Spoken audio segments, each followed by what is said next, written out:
avec vous, on commence, docteur Sango, sur cette question pour ce mot de fin, peut-être les enjeux, le positionnement des BRICS aujourd'hui comme réelle puissance, effectivement, mondiale. Oui, je pense que c'est irréversible. C'est irréversible lorsque nous voyons la conjoncture internationale aujourd'hui. Ce positionnement-là est irréversible. Et je pense qu'il serait très important pour des États de prendre conscience de cette situation et de ne pas s'y opposer. Oui. Parce que de la même façon que nous avons vécu après les Premières et Deuxièmes Guerres mondiales, l'implémentation du système international qui est aujourd'hui en désuétude, il y avait n'est-ce pas ici, plusieurs facteurs qui expliquaient cette façon de faire. C'est la même façon que nous sommes en train de vivre aujourd'hui. Oui. Les facteurs sont là, les signaux sont là. Ce que les États ont à faire aujourd'hui, je pense que c'est d'intégrer cette nouvelle donne et de la pratiquer sur le terrain. On voit que les BRICS aujourd'hui, en réalité, sont en train de réaliser leurs projets. On ne parle plus des BRICS, on parle des BRICS plus. C'est-à-dire, plus les jours passent, plus les États comprennent qu'en réalité, l'avenir, c'est là-bas. Oui. Puisqu'il y a, n'est-ce pas, un rapport de force qui n'est pas seulement militaire, qui est économique, commercial et même civilisationnel. Parce qu'en réalité, lorsque vous voyez le projet qui est aujourd'hui porté par les BRICS, c'est un projet qui respecte les États et l'humanité même dans sa globalité. Les BRICS sont pour le respect des civilisations. Même au niveau des échanges économiques, les BRICS ne sont pas là pour spolier vos matières premières. Les BRICS promeuvent une économie qui voudrait que chacun trouve son intérêt. Oui. Et c'est pour cela qu'ils ne sont pas d'accord avec la façon de faire des États-Unis, ou du moins du capitalisme aujourd'hui, des turiféraires du capitalisme. C'est pour cela qu'ils veulent tuer la dédollarisation. C'est pour cela qu'ils ne veulent plus que la multinationale soit cet élément qui déstabilise les États. Parce que vous allez voir aujourd'hui que les multinationales ont parfois des budgets qui dépassent certains États africains. Et c'est un problème du point de vue, n'est-ce pas, organisationnel d'un État. C'est un problème du point de vue de la souveraineté. C'est pour cela que plusieurs coups d'État ont prospéré en Afrique.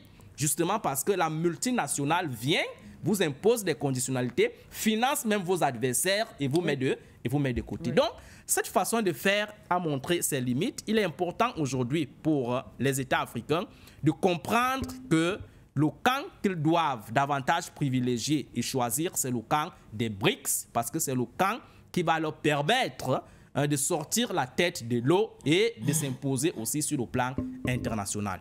Quant à ce qui concerne les États-Unis aujourd'hui, je pense que Dr Yama a convoqué une métaphore très importante là. Aujourd'hui, la métaphore du lion qui naît, qui grandit et qui vieillit, et qu'à chaque étape de sa croissance, il y a un comportement bien déterminé. Oui. Je pense qu'aujourd'hui, et en vertu de la théorie du postmodernisme, les États-Unis sont dans cette logique.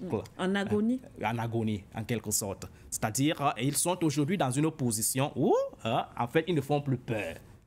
Voilà, c'est ça l'expression, ils ne font plus peur. Et cette façon est tributaire du fait qu'ils ne sont plus puissants. C'est de ça qu'il est question. Donc, au lieu de rester dans cette logique condescendante, paternaliste, qu'ils ont toujours eu à privilégier depuis la guerre froide, il est important d'intégrer la nouvelle donne et de privilégier les rapports d'égo à égo, de privilégier le dialogue avec les autres adversaires et fondamentalement les BRICS. Parce que les BRICS aujourd'hui sont considéré comme cet idéal type qui représente aujourd'hui l'alternative. C'est-à-dire, lorsqu'on parle aujourd'hui de l'alternative de l'ordre mondial, le prototype même, c'est les BRICS.